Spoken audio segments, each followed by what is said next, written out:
오늘 우리에게 주신 하나님의 말씀 고린도후서 4장 1절에서 6절까지의 말씀입니다. 한 절씩 교독하도록 하겠습니다. 그러므로 우리가 이 직분을 받아 긍휼하심을 입은 대로 낙심하지 아니하고 이에 숨은 부끄러움의 일을 버리고 속임으로 행하지 아니하며 하나님의 말씀을 혼잡하게 하지 아니하고 오직 진리를 나타내므로 하나님 앞에서 각 사람의 양심에 대하여 스스로 추천하노라. 만일 우리의 복음이 가리었으면 망하는 자들에게 가리어진 것이라. 그 중에 이 세상의 신이 믿지 아니하는 자들의 마음을 혼미하게 하여 그리스도의 영광의 복음의 광채가 비치지 못하게 하니 그리스도는 하나님의 형상이니라. 우리는 우리를 전파하는 것이 아니라 오직 그리스도 예수의 주 되신 것과 또 예수를 위하여 우리가 너희의 종된 것을 전파함이라.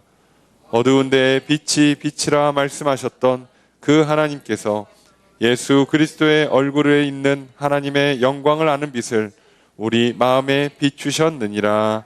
아멘. 자리에 앉으시기 바랍니다. 할렐루야.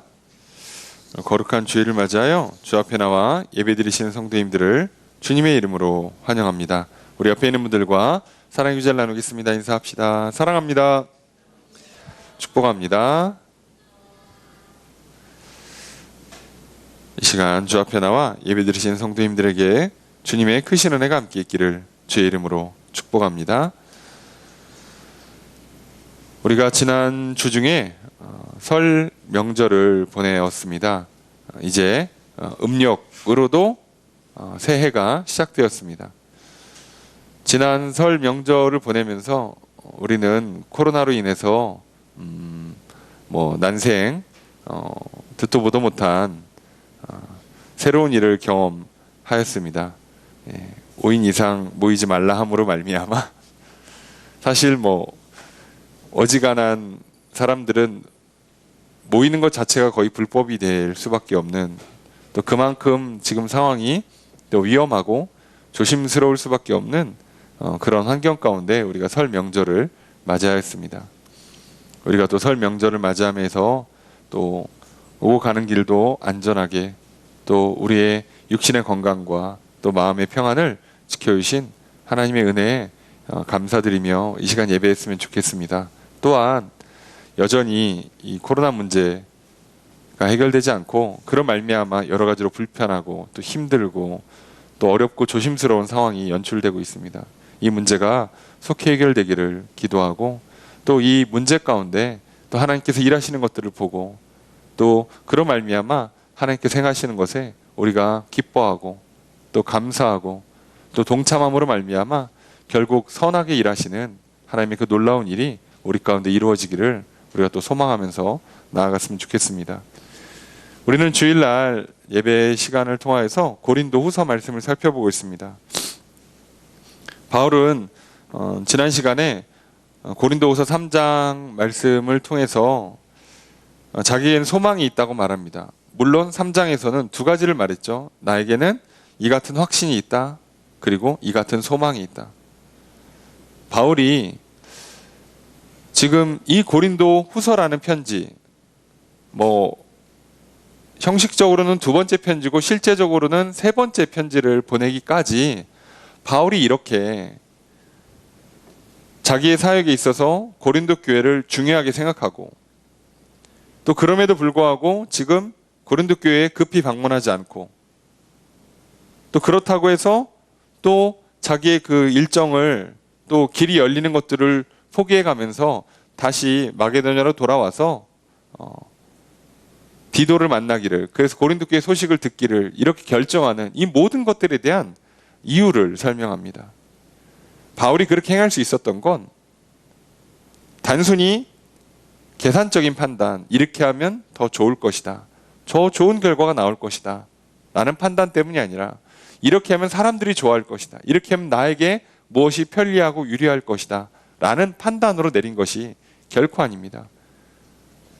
여전히 고린도 교회에 바울의 대적자들이 있었고, 그들은 바울을 사도성을 부정하고 바울의 복음을 훼손시켰습니다. 그러니 복음을 전하는 사도로서 살아가고 있는 바울에게 자신이 전한 복음을 훼손시켜서 예수 그리스도의 그 새 언약 말고도 다시 옛 율법을 지켜야 된다고 가르치고 있으니 자신이 사도 되었음에도 불구하고 바울은 제대로 된 추천서가 없어서 사도가 아니라고 그렇게 억지로 주장을 피고 있으니 바울 입장에서는 자기 전체를 부정당하는, 그래서 말 그대로 괴롭고 힘들고 혼란스러운 상황이 펼쳐질 겁니다. 오늘날로 치면 연예인들 악플 달리는 거와는 비교도 안 될 만큼 말 그대로 많이 힘들고 괴로웠을 겁니다. 그런데도 불구하고 바울은 그들과 직접적으로 싸우지도 않고 그들이 원하는 방식으로 싸우지도 않아요. 그것은 피하려 함이 아니라 분명한 확신과 소망 때문이죠. 바울은 말합니다. 자기가 이 어려운 중에도 끝까지 포기하지 않는 것은, 그리고 저들의 방식이 아니라 하나님께서 가르쳐 주신 방법대로 예수 그리스도의 가르침을 따라서 계속해서 나아갈 수 있는 것은 소망이 있기 때문이라고 말합니다.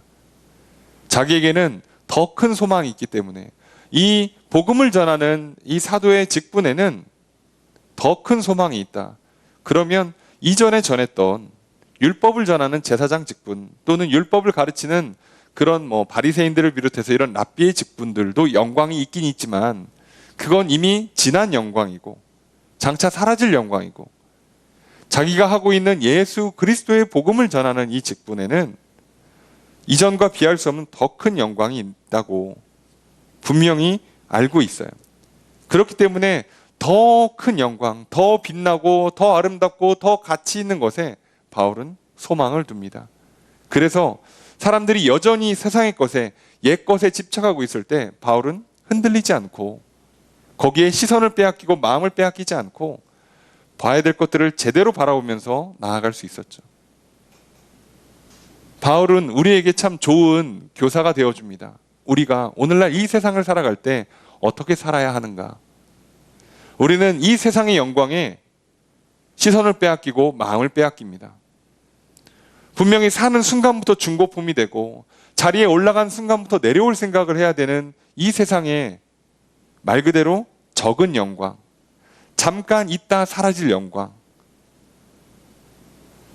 그것에 우리는 시선을 빼앗기고 마음을 빼앗깁니다.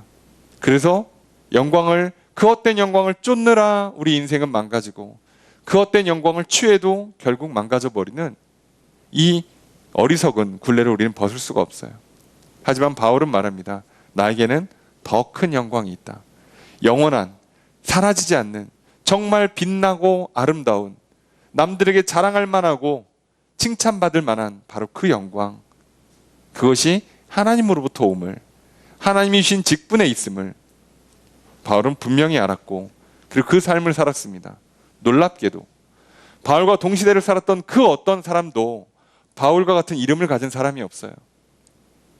물론 예수 그리스도의 그 이름의 영광에 비할 바는 아니지만 그럼에도 불구하고 바울이 동시대에 살았던 그 수많은 사람들, 그리고 그 수많은 사람들이 힘을 모아서 힘을 자랑하고 자신들의 세를 자랑하고 그리고 자기들끼리 추천서를 써서 높여주고 했던 그 모든 것들은 다 사라지고 남아있지 않습니다. 그들이 세웠던 건축물도 남아있지 않고 그들이 세웠던 책들도 사실 다 옛 영광일 뿐이에요. 그런데 바울의 삶은, 바울의 그 역사함은, 일했던 것들은, 그리고 그 바울의 이름은 지금도 빛나는, 반짝반짝 빛나고 지금도 사라지지 않는 영광을 갖고 있죠. 복음에 전하는 사도의 직분을 잘 수행했던 바울이 이 정도 영광을 얻었다면 그 복음이 실제로 구현되는 정말 영원한 하나님 나라에는 얼마나 아름답고 얼마나 좋을까요? 바울은 그렇기 때문에 이 세상에 영광에 취하지 않을 수 있었던 겁니다. 오늘 우리는 지난 한 주의 삶에 명절을 보내면서 또 세상 영광 자랑하는 수많은 사람들 요번엔 만나지 않아서 다행이신 분들도 계실 거고요. 그럼에도 불구하고 또 꿋꿋이 만나서 또 그들의 그 반짝반짝 빛나는 신상과 옷과 또 반짝반짝 빛나는 자신들의 어떤 학력과 업적을 자랑하느라 그거 보고 있느라 또 마음 상하고 시기하고 질투하고 화가 나고, 아, 나도 저렇게 반짝반짝 빛나는 인상이 되고 싶다 라고 또 낙심하고 우울해하진 않았습니까? 여러분, 잠깐 있다 사라집니다.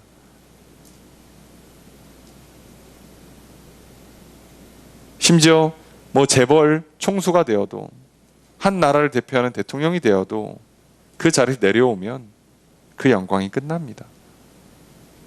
그들도 잘못하면 감옥에 갑니다. 그럼 이 세상의 헛된 영광에 우리의 생각과 마음이 빼앗기지 않기를 소망합니다. 그리고 진짜 빛나는 영광을 향해, 그래서 내일은 더 빛나는 그런 인생으로 살아가시길 소망합니다. 여러분, 그래서 참 설 명절이 좋으면서도 또 여러 가지로 불편하고 힘든 부분이 있을 것입니다. 여러분, 부디 여러분의 생각과 마음을 지켜 쓰기를 바랍니다.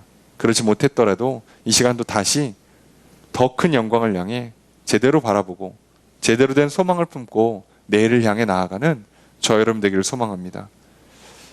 오늘 우리는 바울이 계속해서 이 고린도 교회를 향해서 충분히 설명을 해요. 왜 이렇게 본인이 할 수밖에 없는가? 자기 변호를 안 할 수가 없었던 겁니다. 변호를 해야만 되고, 그 변호를 통해서 자신의 정체성도 사명도, 자신이 전하는 복음의 내용이 무엇인지도 다시 설명해 주기 때문이죠. 어차피 교회 안에 분열이 생겼고 오해가 싹트고 지금 불신이 너무 커진 상황이기 때문에 바울은 해명하고 설명하고 그리고 제대로 선포할 수밖에 없어요. 바울이 자신이 했던 그 모든 선택과 그것들에 확신이 있었고 소망이 있었다 말했다면, 오늘 본문이 고린도후서 4장 1절에서 6절 말씀에는 자신이 왜 이렇게 포기하지 않고 끈기 있게 그렇게 끝까지 기도하는가, 끝까지 고린도 교회에 마음을 쓰는가, 왜 이렇게 끝까지 편지를 보내고 또 그 편지를 또 믿을 만한 동역자에게 붙여서 왜 고린도 교회를 계속해서 사랑하고 섬기는가에 대해서 설명을 합니다. 도대체 바울이 왜 자신을 그렇게 힘들게 하는데, 자신을 그렇게 어렵게 만들고 자신을 혼란스럽게 만드는데 그냥 끊어버리면 끝날 것을, 그냥 말 그대로 악플 다를 때 그냥 안 보면 끝나는 걸 굳이 그걸 봐가면서 거기에 일일이 댓글을 달고 반박하면서까지 끝까지 사랑하는 이유는, 끝까지 그들을 붙잡는 이유가 무엇일까요? 바울은 오늘 본문을 통해서 그 이유를 설명합니다. 오늘 우리가 말씀을 통해 정말 바울처럼 우리가 정말 세상에서 힘들고 어려워도 끝까지 포기하지 않을 수 있는 힘이 어디서 나오는지, 그 근원이 무엇인지, 그렇기 때문에 또 오늘 우리가 오늘 본문의 말씀처럼 낙심하지 않고 포기하지 않고 살아갈 수 있는 힘을 오늘 또 말씀을 통해 얻기를 소망합니다. 오늘 우리에게 주신 하나님의 말씀 살펴보겠습니다. 먼저 1절 말씀 함께 읽겠습니다. 시작.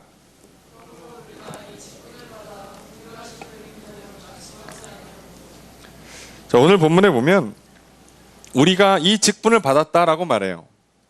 바울은 계속 얘기하죠. 자신의 직분, 자신이 사도라는 직분, 말 그대로 예수님께서 하라고 한 거를 그대로 나와서 전하는 사도, 뭐 대사, 그죠? 사자, 뭐 전령 같은 일을 하는 것이 바로 사도죠. 그럼 바울은 어떤 사도냐? 복음을 전하는 사도예요. 복음을 전하는 사도인데 특별히 대상이 이방인이라고 특정돼 있는, 그래서 말 그대로 특별한 사명을 갖고 있는 사도이죠. 바울은 이것을 자신을 뭐라고 표현했냐면 고린도 후서 3장 6절에는 새 언약의 일꾼이다라고 표현을 해요. 그러니까 바로 그 예수님이 전해주셨던 새 언약을 전하는, 일을 하는 종이라고 자신을 표현하는 거죠. 자, 바울은 그 사역을 감당하기 위해서 말 그대로 유럽 전역을 돌아다니면서 복음을 전했고, 그 일을 하던 중에 고린도 지역까지 왔고, 고린도에서도 복음을 전했고, 고린도의 사람들이 복음을 받아들여서 교회가 세워졌고, 그래서 자신은 이 자신의 이 사도직을 다른 데 근거를 두지 않는 거예요. 우리는 이 직분을 너희들의 추천서 받아서 얻는 게 아니라는 거예요.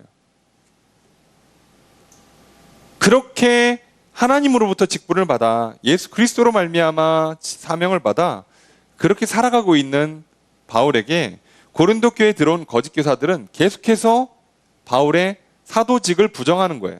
바울은 사도가 아니다. 바울이 예수님 살아생전에 만난 적 있어? 얼굴 본 적 있어? 근데 어떻게 사도가 될 수 있어? 바울이 너희들에게 제대로 된 추천서 한번 제출하는 거 봤어? 그런 것도 못 받는 그런 정도의 신뢰가 없는 명분이 없는 사람이야. 바울은 사도가 아니야. 그렇게 말 그대로 거짓 교사들이 고린도 교회에 들어와서 계속 바울의 사도직을 부정합니다. 그들은 고린도 교회를 비롯한 많은 교회들을 돌아다니면서 구약의 율법을 여전히 행해야 된다고 가르치고 있습니다. 그래서 할례도 받아야 된다고까지 가르쳐요. 그래서 거짓 교사들 할례파라고도 부르죠. 그들은 여러 그럴듯한 사람들에게 추천서를 받아서 자신의 이 교사의 직분, 자신이 복음이 아니죠. 자신이 가르치고 있는 것에 대한 그 근거를 제시합니다. 그럴듯하게 우리식으로 표현하면 추천서 받고 스펙 쌓고 해서 말씀을 자기 마음대로 해석하고 가르쳤고 자기 편을 모았고 반대편들은 대적을 했어요. 그러다 보니 거짓 교사들이 가는 곳마다 진리가 분열되고 공동체가 분열이 돼요. 여러분 아주 단순하지 않습니까? 하나님께서 화평하라고 말씀하셨고 예수 그리스도께서 화목하라고 가르쳐 주셨는데 어떤 사람이 와서 가르치는 그 가르침을 따르기만 하면 혼란이 생기고 분열이 일어난다. 그럼 이 가르침은 틀린 거예요. 당연하지 않습니까? 그런데도 사람들은 이걸 구분을 못합니다. 구분을 못하고 그들의 가르침에 따라서 오히려 바울을 공격하고 바울을 부정하고 그들의 가르침에 마음을 빼앗겨요. 놀랍게도 그들의 가르침을 따르면 자신들의 감추었던 욕망이 실현이 된다는 걸 본능적으로 알고 있거든요. 자신들의 거짓이 드러나지 않는다는 것을, 자신들의 불신이 드러나지 않고 그저 믿음 좋은, 그저 착하고 훌륭한, 그리고 내가 원하는 모든 것들은 하나님이 들어줄 만한 것으로 다 바뀌어서 참으로 마음에 들고 좋기 때문이죠. 그 상황에 바울은 어찌해야 될까요? 고린도 교회는 글렀어. 여기까지인가 보다. 포기해야겠다. 그러지 않습니다. 사람들이 끝까지 자기를 부정하고 사도를 부정할 때 아유 쟤네들하고 싸우느니 됐다. 그냥 내 길 갈란다. 아니면 그들의 공격 때문에 내가 뭐하라고 여기까지 했지? 이런 일을 왜 했지? 저렇게 사람들이 나를 부정하고 인정해주지 않는데 아유 못해 먹겠다. 그만해야지. 때려쳐야겠다. 이렇게 자신의 정체성 사명에 흔들리진 않아요. 바울이 흔들리지 않을 수 있었던 건 자신이 어떤 사람인가에 대한 근거를 사람의 추천서에 두지 않았기 때문이죠. 여러분 아무리 훌륭한 사람들요 자신의 정체성을요 자신의 추천서, 다시 말하면 스펙이라든가 졸업증, 자격증 같이 학력, 자신의 실력을 증명하거나 경력을 증명하는 것들에 자신의 정체성을 부여하잖아요. 그러면요 놀랍게도 그 어떤 사람이라고도 다 흔들립니다. 언젠간 그 자리에서 자신을 부정하는 사람이 나오거든요. 나를 인정해주지 않는 사람이 단 한 명이라도 있거든요. 그러면 흔들리게 돼 있어요. 놀랍죠? 99명이 인정해줘도요 한 명이 부정하면 흔들려요. 이게 세상이 주는 근거가 갖고 있는 연약함이죠. 그에 비해서 바울은요 99명이 부정하고 있어도 흔들리진 않아요. 그렇다고 옆에 한 사람이 지지해 주니까 난 너만 믿고 간다? 아니에요. 바울은요 이 모든 근거가 자신의 정체성, 사명이 하나님께 있기 때문이죠. 바울은 그래서 지난번에도 말씀했잖아요. 자기는 확신을 갖고 있다고. 내가 주신 사명대로 충성했더니, 그래서 고린도에 와서 복음을 전했더니 예수님께서 교회를 세우셨고 그 교회를 나의 추천서로 써주신 거다. 그러니까 너희들이 내 추천서라는 거예요. 그 결과물이, 인생의 결과물이. 내가 그렇게 일을 할 수 있었던 것도 하나님의 은혜요. 내가 그렇게 일을 할 수 있는 사도라는 사명, 직분을 받은 것도 하나님의 은혜예요. 내가 누구인지를 깨닫게 된 것도 하나님의 은혜예요. 내가 그 일을 할 수 있게 힘과 능력을 받는 것도 하나님의 은혜예요. 그래서 그 일을 했더니 아름다운 결실을 맺은 것도 다 하나님의 은혜예요. 그래서 바울은 흔들리지 않습니다. 사람들이 뭐라고 해도 흔들리지 않아요. 내가 오늘 이런 외모에, 이런 성격에, 이런 삶을 살아와서 여기까지 온 것 하나님의 은혜예요. 내가 오늘 그리스도인이 됐고, 내가 오늘 복음을 전하는 사명을 받았고, 그래서 내가 이 땅에 살면서 오늘 주어진 신분, 학생이면 학생, 뭐 직장이면 직장인, 사업이면 사업가, 내가 오늘 내게 주어진 신분에 내게 주어진 일들을 감당할 수 있는 것도 하나님의 은혜예요. 그 일을 통해서 한 명이라도 복음이 전해지고 한 영혼이라도 살아난다면 나는 흔들리지 않습니다. 그럼 여러분, 오늘 우리의 삶에서 내가 흔들리는 이유가 뭘까요? 아, 뭐하고 살아야지? 어떡하지? 난 누구지? 나 왜 이러고 있지? 꿈도 별로고 소망도 별로고, 아유, 내일이 막막하고. 왜 그럴까요? 스펙이 부족해서? 성장 과정이 좋지 않아서? 남들에 비해서 많은 걸 갖지 못해서? 여러분, 놀랍게도 결코 아닙니다. 굳이 스펙을 따져도 바울도 어디 가서 꿀리는 사람이 아니에요. 추천서 쓰면 이 사람들보다 훨씬 더 좋은 추천서를 받아올 수 있는 사람입니다. 그런데도 바울은 그런 거에 근거하지 않습니다. 오히려 배설물처럼 여긴다고까지 말합니다. 필요 없어요. 다 지난 날의 영광이에요. 붙잡아봐야 더 미련할 뿐이에요. 더 비참해질 뿐이에요. 바울은 자신이 하고 있는 모든 것의 근거를 하나님께 뒀습니다. 우리도 마찬가지예요. 오늘 내가 살아있는 것도 하나님의 은혜임을 기억한다면, 오늘 내가 학생의 신분이요, 직장인의 신분을 가질 수 있었던 것도 하나님의 은혜라는 걸 기억한다면, 오늘 내가 하나님의 자녀가 돼서 복음을 들었고 그 복음을 전할 수 있는 최소한의 건강이나 능력을 갖고 있는 것도 하나님의 은혜예요. 그래서 내 옆에 있는 가족이든 친구든 친척이든 동료든 누구든 간에 복음을 전하고 그를 위해서 기도해줬고 한 영혼이라도 주께 돌아오는 것을 봤다면 우리는 흔들리지 않습니다. 그러면 우리가 흔들린 이유가 뭘까요? 하나님께 근거를 두지 않기 때문이에요. 이 세상에 영원하지 않은 것에 근거를 두니 아무리 근거가 확실해도 결국은 흔들리거든요. 말씀드렸잖아요.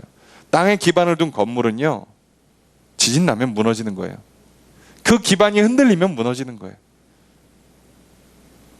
오늘 내가 기반을 두고 있는 것이 처음부터 영원하지 않은 것이라면 무너져요. 잘생긴 외모를 자랑합니까? 이게 영원합니까? 건강을 자랑해요? 건강이 영원합니까? 내 실력과 능력을 자랑해요? 나보다 잘하는 사람이 안 나옵니까? 이 세상에서? 그렇기 때문에 흔들리는 거예요. 돈을 벌어도 많이 벌든 적게 벌든 계속 흔들리는 거죠. 바울은 이 정체성의 싸움에서 승리하였습니다. 오늘날 많은 사람들이 정체성을 제대로 확립하지 못하고 살아가요. 사명을 받지 못하고 꿈과 비전이 명확하지 않은 채 살아갑니다. 그 사람들은 다른 사람들의 반응에 따라서 시대의 흐름이 바뀔 때마다 그때마다 흔들려요. 자신을 잃고 그저 되는 대로 가는 대로 사는 대로 삽니다. 그래서 조금만 고통이 와도 힘들어하고 고통이 조금만 커지면 금세 절망하고 무너져 버립니다. 바울은 그 누가 자신의 사명을, 직분을 보증해 주지 않아도 믿음을 잃지 않았습니다. 그리고 바울이 다메섹 도상에서 처음 예수님을 만나서 사도라는 직분, 그리스도인이라는 그 직분과 사명을 갖고 그래서 다시 예루살렘에 돌아왔을 때요, 아무도 바울을 믿어주지 않았습니다. 그때도 아무도 바울을 믿어주지 않았어요. 저거 이중첩자 아니냐고, 오히려 우리를 잡아가려고 저렇게 연기하는 거 아니냐고까지 의심을 받았어요. 뭘로 증명합니까? 증명 못해요. 바울은 그저 자신을 부르신 하나님만 바라봤고, 자신을 구원해 주신 그 하나님의 은혜를 바라봤고, 자신을 불러주신 그 하나님의 소명에 믿음으로 충성했을 뿐이에요. 그랬더니 어떻게 됩니까? 바나바가 바울을 증명해 주죠. 바울을 보증해 주고 그를 사도로 인정받도록 도와줍니다. 그래서 사도로 인정받으니까 인생의 문제가 풀려요? 아니요. 사도라는 게 확정되니까 이제 예전에 바울의 동료들이었던 그 바리새파 출신들, 그리고 정치 권력에 손잡고 있던 사람들이 바울을 죽이려고 덤벼들어요. 그래서 바울은 고향으로 돌아갑니다. 자기 고향 다소에 가서 최소한 10여 년, 많게는 한 13년 정도의 시간을 조용히 보냅니다. 그 정말 제대로 된 결과물 하나 없고, 뭐 보기에 따라 다르지만 바울이 결혼했다고 보는 제 입장에서는 그 기간 중에 심지어 아내까지 죽어요. 전도 유망한 청년이 유학까지 갔다 와서 잘 나가는 줄 알았는데 낙향해서 그냥 아무것도 하는 거 없이 아내는 죽고 그냥 혼자 조용히 지내고 있으니 사람들이 얼마나 무시하고 손가락질하겠습니까? 그런데도 바울은 자신이 사도라는 정체성, 그리고 이방인에게 복음을 전하는 그 사명에 흔들리지를 않아요. 가지도 못하는데, 가면 잘못하면 잡혀 죽는데, 그래 고향에 처박혀 있는데, 아니요, 흔들리지 않아요. 근거를 하나님께 두니까요.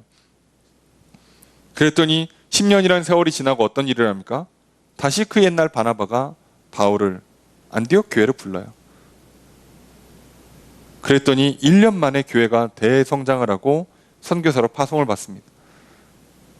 그리고 1차, 2차에 걸쳐서 복음을 전했고 2차 전도 여행 때 세워진 고린도 교회를 지금 3차 여행 중에 다시 재방문하려고 하는데 이런 이제 일들이 생기면서 오늘 고린도 후서라는 편지까지 쓰게 되는 거죠.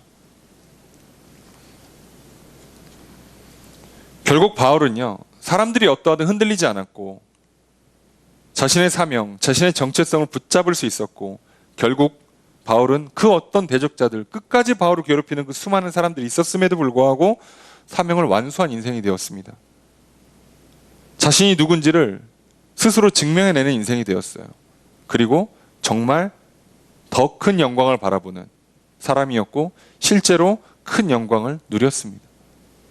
주님 다시 오실 때까지 예수님 다음으로 반짝반짝 빛나는 이름 되라고 하면 바울은 그 중에 한 사람의 이름이 될 것입니다. 여러분 한번 스스로 질문해 보십시오. 나는 누구일까? 나는 무엇을 하며 살아야 할까? 세상의 가르침, 나의 생각, 욕심, 그런 거에 근거를 두고 직업을 정하면 무조건 흔들립니다. 직업이나 하는 일은 언제든지 바뀔 수 있습니다. 사람의 반응이나 평가도 언제든지 바뀔 수 있습니다. 그렇기 때문에 영원한 것에 근거를 두어야 합니다. 영원하신 하나님께, 영원하신 하나님의 말씀에 근거를 두어야 합니다. 나는 하나님의 창조물이요, 나는 하나님의 자녀고 하나님의 백성입니다. 예수 그리스도의 제자로 부름받았고 예수 그리스도께 복음을 전하라는 사명을 받았습니다. 나는 이 땅에서 예배자로 살아가고 세상과 하나님 사이를 중재하는 제사장으로 살아갑니다. 그래서 내게 주어진 땅 끝까지 복음을 전하며 제자를 삼는 사도로 살아갑니다. 그걸 위해서 어떤 일을 하든 무슨 일을 하든 괜찮습니다. 그로 인해서 복음이 전파되고 교회가 세워지고 교회가 확장되어진다면 내가 누구인지, 내가 이 일을 왜 해야 하는지, 그리고 나는 앞으로 계속 어떤 삶을 살아야 되는지 분명히 확신을 갖고 큰 소망을 갖고 살아갈 수 있을 것입니다. 바울이 그렇게 확신을 갖고 소망을 갖고 살았던 것처럼 말입니다. 부디 그렇게 제대로 확신과 소망을 잃지 않고 살아가시는 저 여러분들 되기를 주의 이름으로 축복합니다. 자, 그렇다면 바울이 이렇게 끝까지 확신과 소망을 갖고 살았기 때문에, 그것 때문에 고린도 교회를 향해서 끝까지 이렇게 기도하고 편지를 쓸 수 있는가? 아니, 이 확신과 소망은 계속 다른 데 가서 하면 되잖아요. 다른 지역 가서 또 교회를 세우면 되고 다른 지역 가서 또 교회를 세우면 돼요. 자신을 힘들게 하고 괴롭히는 이 교회는 포기해도 돼요. 이미 교회를 많이 세웠고 앞으로도 많이 세울 예정이에요. 굳이 고린도 교회 하나 때문에 이렇게 마음 쓸 필요가 없는데 왜 그러는가? 오늘 본문은 이야기합니다. 오늘 본문에 보니까 긍휼하심을 입은 대로 낙심하지 않는다예요. 자, 바울이 낙심하지 않는다라고 표현을 해요. 여러분, 이 낙심하지 않는다라고 번역된 헬라어가 엔카쿠멘인데 이게 엔과 카코스의 합성어입니다. 엔은 영어로 치면 인이에요. 어디 안에 지역이나 범위를 나타내는 거고요. 카코스는 악하다는 뜻이에요. 그래서 이게 합성어가 돼가지고 이게 의미가 어떻게 되냐면 악에게 굴복하다, 그래서 용기를 잃다가 돼요. 그래서 이게 이제 쉽게 낙심하다가 되는 거예요. 그러니까 나쁜 상태가 된다, 악에게 졌다, 용기를 잃었다, 이런 뜻이에요. 그런 이거를 바울은 그렇게 하지 않겠다는 거예요. 낙심하지 않겠대요. 무슨 의미죠? 용기를 잃지 않겠대요. 악에게 지지 않겠답니다. 그래서 포기하지 않고 끝까지 하겠대요. 이게 낙심하지 않는다의 진짜 의미인 거죠. 그럼 바울이 낙심하지 않을 수 있는 힘이 어디서 오냐? 바울은 낙심하지 않을 수 있는 근거를 크게 두 가지를 찾아요. 오늘 본문에서는 첫째가 긍휼하심입니다. 당연히 자기의 긍휼이 아니라 하나님의 긍휼하심이죠. 바울은 이 하나님의 긍휼하심 때문에 낙심하지 않아요. 아니, 저 나쁜 인간들, 내가 1년 반 동안 그 고생해가지고 심지어 사례비도 안 줘가지고 내가 투잡되어가면서 세운 교회 아니에요. 예? 온갖 분열과 난리를 치는 걸 막 막고 지금 편지를 지금 2번째 보내고 이제 3번째까지 보내야 될 만큼 속을 새겨요. 그런데 왜 포기하지 않는가? 왜 지지 않고 왜 멈추질 않는가? 긍휼하심 때문이죠. 나의 긍휼의 마음이 아니라 하나님의 긍휼하심 때문에. 바울은 하나님이 긍휼을 베푸시는 분이라는 걸 알아요. 자기가 해봤잖아요. 자기가 처음에 예수 믿는 사람들을 잡아다가 감옥에 가두고 이 사람들 죽는 것에다가 찬성표를 던지고 심지어 사형을 집행하기까지 했던 그런 말 그대로 악한 존재잖아요. 사실 뭐 고린도 교회가 하고 있는 짓이나 바울이 옛날에 했던 짓이나 따지고 보면 거기서 거기잖아요. 그런데 하나님께서 긍휼의 은혜를 베푸셔서 자기를 찾아와 주셨어요. 만나 주셨어요. 용서해 주셨어요. 불러 주셨어요. 그 긍휼의 은혜 때문에 지금 자기가 오히려 복음을 전하는 사도가 됐어요. 아니, 복음을 회방하던 자요 핍박하던 자가 이제 복음을 전하는 자가 돼버렸어요. 하나님의 긍휼하심 때문에. 바울이 공부를 좀 더 하다 보니까 아이고 내가 실수했네. 이게 복음이 맞다. 예수님 맞네. 깨달은 게 아니에요. 연구를 더해서 사람들의 어떤 설득을 당해서가 아니라 하나님의 긍휼 때문에. 그래서 바울도요, 그 긍휼이 여전히 고린도 교회에 있음을 알아요. 나한테 긍휼을 베풀으신 하나님이 나만 베풀어주고 고린도 교회는 안 베풀어주냐? 그럴 리가 없어요. 그러니까 하나님은 고린도 교회도 긍휼을 베풀어 주실 거예요. 그러니 내가 그 교회를 포기하면 안 되죠.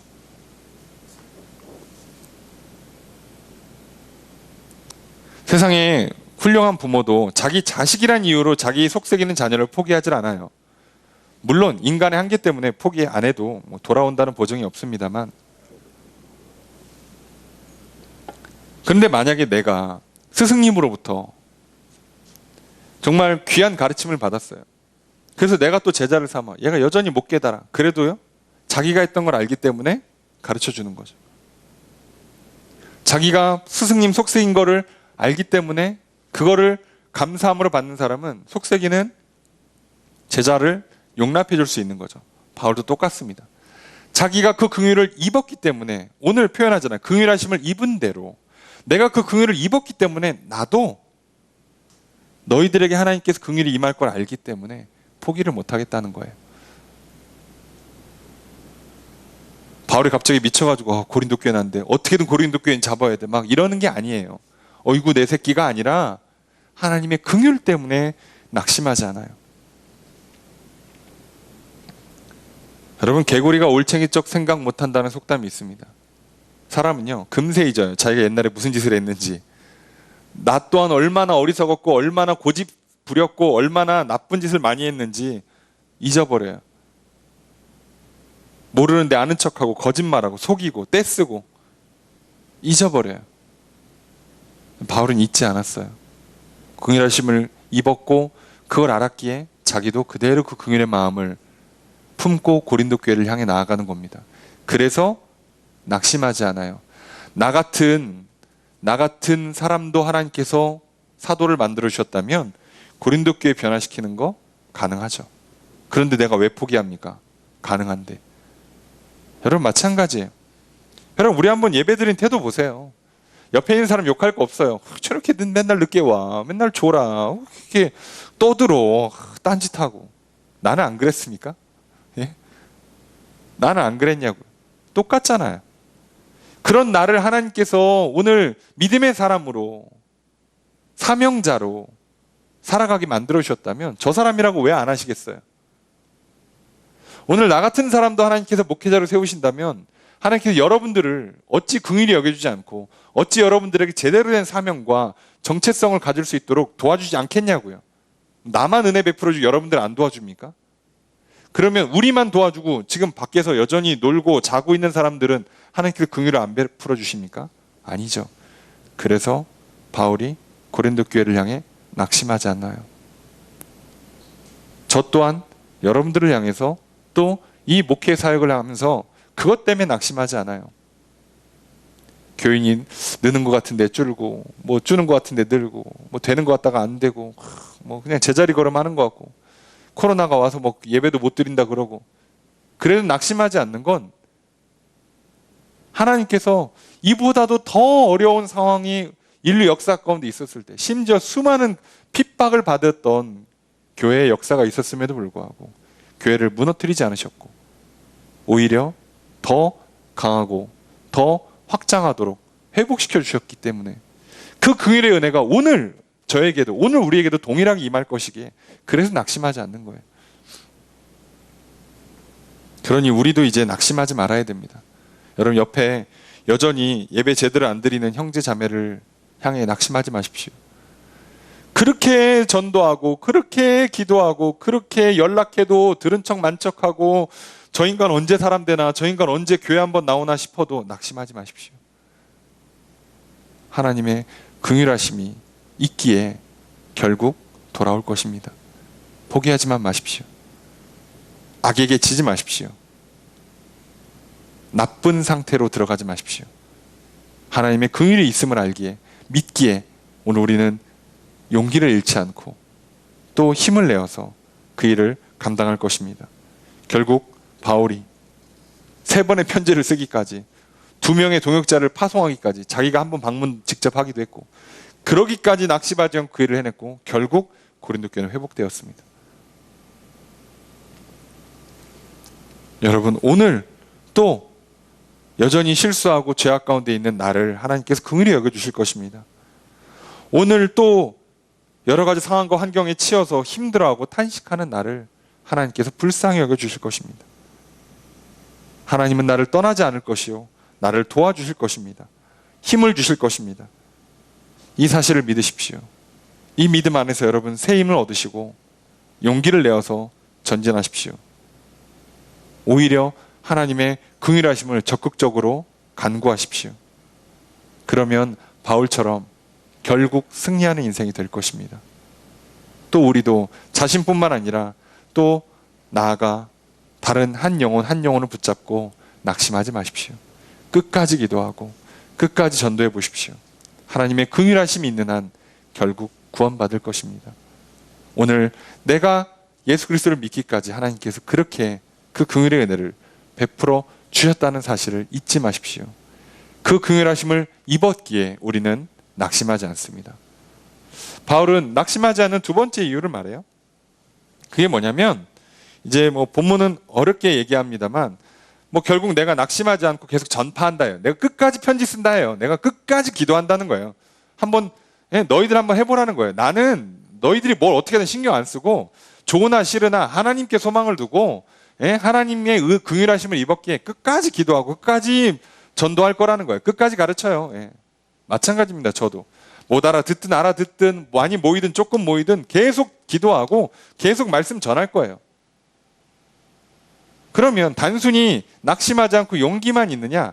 그게 아니죠.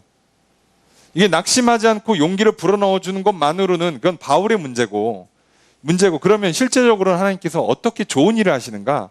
오늘 본문에 나와요. 바울은 분명히 비교합니다. 거짓 교사들은 숨은 부끄러운 일을 한다. 속임으로 행한다. 하나님의 말씀을 혼잡하게 한다 이거예요. 자기들은 그렇게 안 하죠. 그렇게 하지 않아요. 오직 진리를 나타내고 양심에 스스로 추천한다. 양심에 하나님 앞에 사람 앞에 양심에 스스로 추천한다. 양심에 거리낌이 없다는 얘기예요. 떳떳하게 당당하게 말해요. 마찬가지예요. 이렇게 낙심하지 않고 바울이 제대로 끝까지 얘기할 수 있는 거예요. 사람이 낙심하잖아요. 그러면요 자연스럽게 용기를 잃고 타협하게 돼요. 아 나도 저렇게 좀 해야 되나? 추천서 좀 써야 되나? 사람들이 좋아하는 거 해주면 좀 올라나? 맨날 기도해도 안 오는데 저기 좀 이렇게 그 뭐 좀 꼬실까? 제가 좋아하는 거? 야 교회 가면 먹을 거 준대. 교회 가면 저기 이렇게 그 이성 친구 사귈 수 있대. 교회 가면 저기 취직이 잘 된대. 뭐 등등등 이렇게 제가 원하는 걸 이렇게 쓱 걸어줘서 좀 꼬셔볼까? 이렇게 자꾸 타협하게 돼요. 거짓 교사들은 당연히 그렇게 하죠. 자신들의 욕망을 이루기 위해서. 오히려 적극적으로 하지만 바울은 낙심하지 않고 그 일들을 하지 않았어요. 거리낌 없이 오히려 당당하게 해요. 여러분 마찬가지예요. 여러분 아무 일도 안 일어나도요. 낙심하지 마시고 오히려 당당하십시오. 담대하게 하십시오. 수많은 사람들이 특히나 명절 때 와서 자식 자랑하고 남편 자랑하고 막 돈 자랑하고 옷 자랑하고 막 예? 할 때 새 차 뽑아와서 자랑하고 막 최신 핸드폰 자랑하고 막 할 때 낙심하지 마십시오. 당당하십시오. 그거 뭐 새 차 샀으니까 이제 중고차네. 그거 새 핸드폰 샀으니까 이제 중고폰이네. 값어치 반토막 났네. 거기에 마음 빼앗기지 말고 당당하십시오. 나는 나한테 가치가 있다는 걸 알고 하나님께 소망을 두기에 내일 더 빛나는 인생이 될 거라고 당당하십시오. 그래서 바울은 얘기해요. 뭐라고 그러냐면 5절에 보니까 바울은 우리를 전파하는 것이 아니라 예수 그리스도가 주 되신 것과 우리가 종된 걸 전파한대요. 이게 정말 중요한 겁니다. 여러분 세상 사람들은요 자기를 전파하는 거예요. 따지고 보면 자기 이론, 자기의 업적, 자기 자랑이죠. 결국은 다 자기 생각이에요. 이런저런 이론 근거 붙여봐야 자기 말이에요. 들으려 하지도 않고 함께 하는 것 같지만 결국 내가 제일 잘 나가야 되거든요. 친구 사귀어도 결국 내가 빛나야 돼요. 이런 욕망을 품은 사람들이 거짓 교사였고 그들이 교회에 들어와서 할례를 주장한 거예요. 물론 영지주의라는 이단도 있었습니다만 결국은 하나님도 없고 예수님도 없고 자기만 있는 거예요. 자기만. 하나님 말씀도 없어요. 그리고 오직 자기의 주장만 있어요. 여러분 오늘날 교회가 무너지는 것이 코로나 때문일까요? 시대가 악해졌으니까?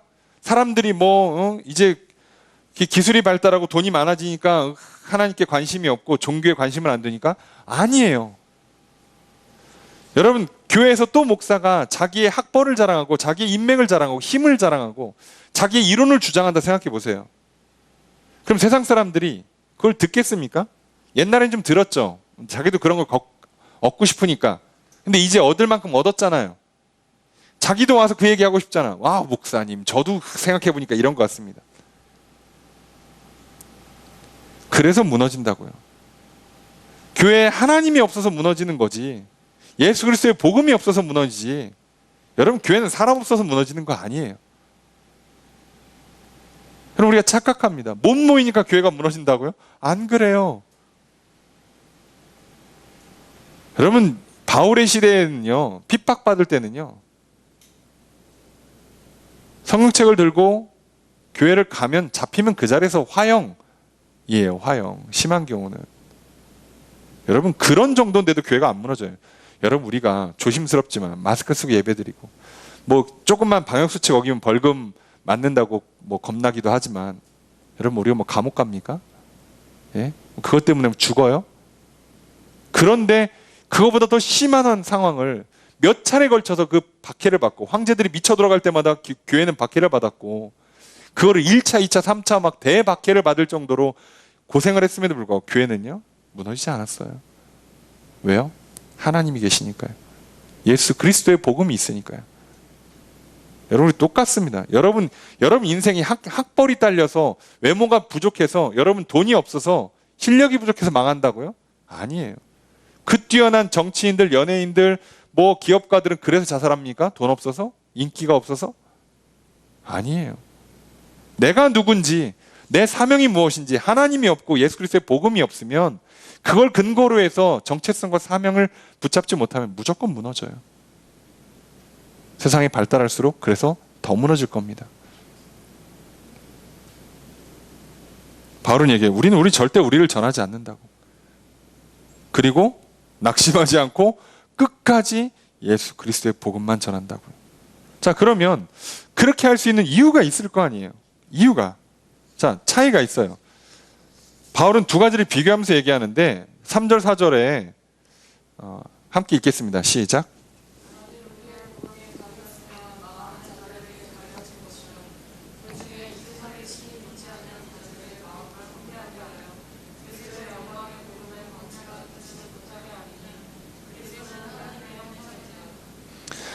자, 이 복음 전파의 문제가 사람의 문제였으면요, 사실 낙심하지 않고 끝까지 포기하지 않는 게 도리어 미련할 수도 있어요.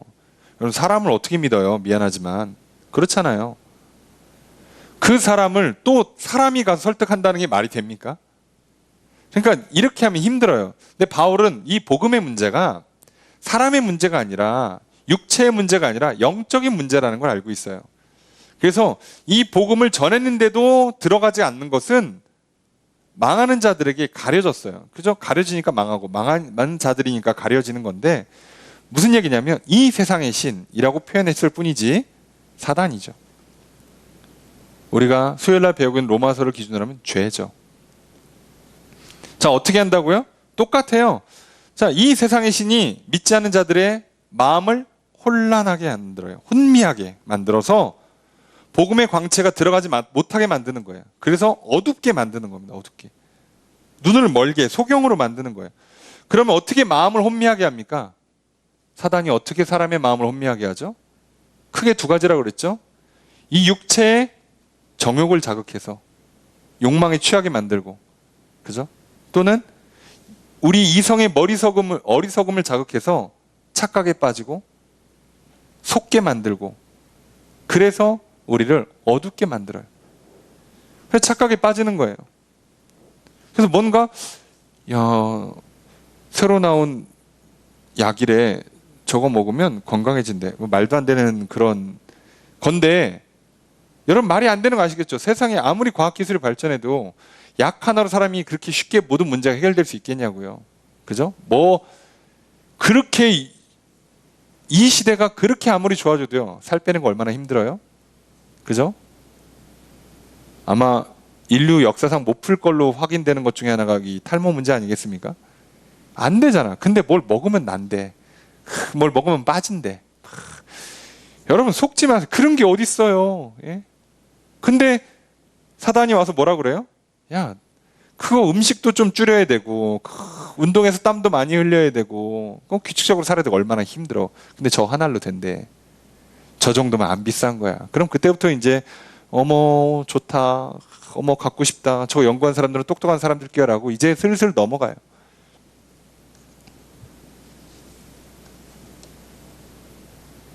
그래서 속아요. 그래서 넘어가는 거예요. 그래서 우리를 어둡게 만들어요. 그래서 결국은 세상을 사랑하게 만들고 하나님 미워하게 만드는 거죠. 생각을 건드리고 감정을 건드려서 결국은 하지 않게 만드는 거죠. 그런데 반대로 하나님 어떻게 하실까요? 오늘 6절 말씀 함께 읽겠습니다. 시작.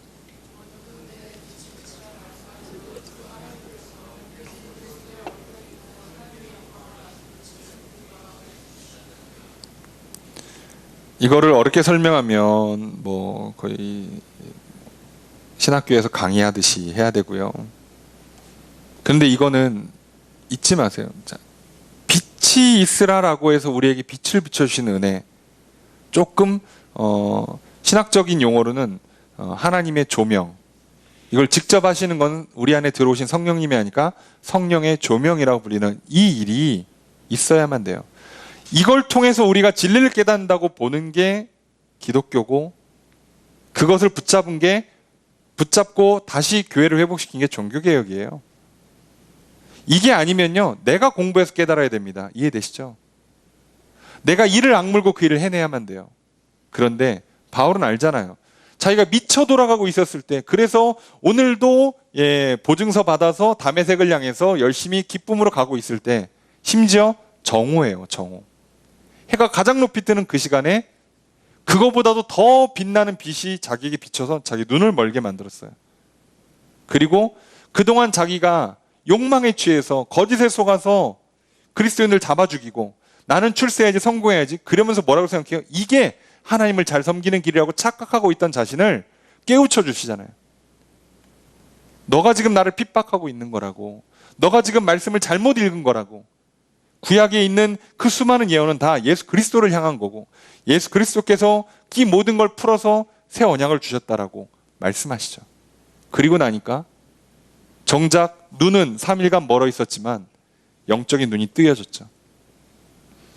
그리고 바울은 진리를 볼 수 있었고, 자신이 누군지를, 그리고 무슨 일을 해야 하는지를 확실히 알 수 있었기에 이제는 헤매지 않고 빛 가운데 한 걸음 한 걸음을 제대로 걸어가는 사람이 될 수 있었던 거예요. 그래서 바울이 낙심하지 않는 거예요. 왜요? 그 빛을 비춰주셨던 것처럼 고린도 교회 성도들이 지금 또 거짓 교사들이 하는 말을 듣고 욕망의 유혹에 넘어가서 거짓에 속아가지고 지금 어두움 가운데 들어가 있어요. 그래서 못 보고 있어요. 진리가 뭔지를 못 보고, 내가 누구며 뭘 해야 되는지를 모르고 헤매고 있을 때 바울은 왜 낙심하지 않습니까? 저들에게 하나님이 빛을 비춰주시면 진리를 볼 수 있으니까. 내가 직접 가지 못해도 하나님이 빛을 비춰주시면 저들이 눈을 뜨니까.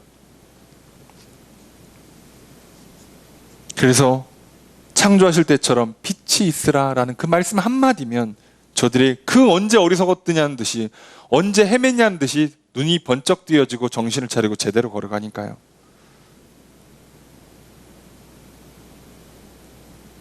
그래서 제대로 보니까 진짜 빛나는 게 뭔지를 발견할 수 있고, 그래서 영원한 것에 내일의 더 큰 영광의 소망을 두고 살아가는 삶을 바울이 살고 있는 것처럼 고린도 교회도 그렇게 될 거라고 믿기에 낙심하지 않죠. 바울이 낙심하지 않고 계속 전파하는 이유가 바로 이겁니다. 하나님께서 빛을 비춰주시면 이 문제가 풀리니까요. 게다가 하나님은 긍휼의 하나님이십니다. 이 어두움 가운데 헤매는 영혼들을 보고 불쌍히 여겨주세요. 그러니 긍휼의 하나님께서 빛을 비춰주시는 은혜가 있기에 바울은 낙심하지 않고 꿋꿋이 자기의 사명을 감당하는 겁니다. 오늘 우리도 그렇게 되기를 소망합니다. 여러분, 어두움 가운데 갈 길을 몰라 헤매고 방황하고 있습니까? 하나님께서 빛을 비춰주실 것입니다. 우리의 무지가, 우리의 어리석음이 진리를 깨닫지 못하게 막고 있을 때 하나님께서 빛을 비춰주실 것입니다. 내 욕심과 욕망이, 정욕이 나를 사망의 길로 이끌고 갈 때 하나님께서 빛을 비춰주실 것입니다.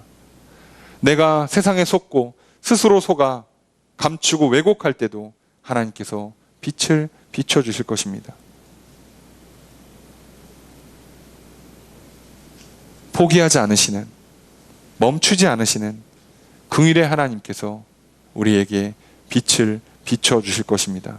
그러니 오늘 또 어두움 가운데 헤매고 있다 할지라도 낙심하지 마십시오. 또 속아 넘어갔고, 또 실수했고, 또 죄를 짓고, 또 실패했다 할지라도 낙심하지 마십시오. 아직 살아있는 한 하나님의 긍휼의 은혜가 있을 것이요, 하나님께서 빛을 비춰주시는 역사가 있을 것입니다. 그러니 낙심하지 마십시오. 할 수만 있다면 그 긍휼의 은혜를, 빛을 비춰주신 하나님의 은혜를 구하십시오.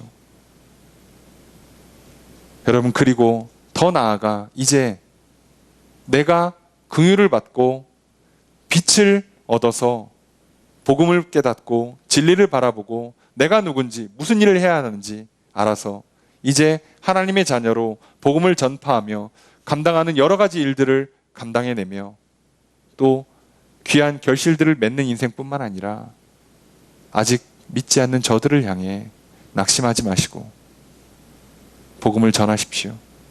듣지 않아도 전파하십시오. 그들에게도 하나님께서 긍휼히 여겨주실 것이요 빛을 비춰 주실 것입니다. 그렇게 살아간다면 오늘 나의 인생에도 또 나를 통해서 내 옆에 있는 한 영혼에게도 하나님의 긍휼의 은혜가 또 빛을 비춰주시는 역사가 일어날 것입니다. 여러분, 코로나 때문에 여전히 언제 끝날지 모르고 또 힘들고 어렵지만 세상은 여전히 악하고 나는 부족하고 실수가 많고 죄가 많지만 긍휼히 여겨주시고 빛을 비춰주신 하나님의 은혜로 우리는 낙심하지 않을 것이요 다시 용기를 낼 것이요 포기하지 않고 나아갈 것입니다. 그래서 악에게 지지 않고 승리하는 한 주를 한 해를 살아갈 것입니다. 그렇게 하나님의 은혜가 우리와 함께 있는 한 주가 되기를, 그렇게 하나님의 은혜 가운데 살아가는 한 해가 되기를 주의 이름으로 축복합니다. 여러분, 긍휼을 입으시고 빛을 받아 진리 가운데 거하십시오. 그리고 그 긍휼의 은혜를 또 빛을 비춰주신 역사를 전파하시고 또 포기하지 말고 기도하십시오. 그렇게 한 주, 그렇게 살아간다면 우리의 인생은 정말 바울같이 빛나는 인생이 될 것입니다. 그렇게 살아가는 한 주, 그렇게 살아가는 2021년 한 해가 되기를 주의 이름으로 축복합니다.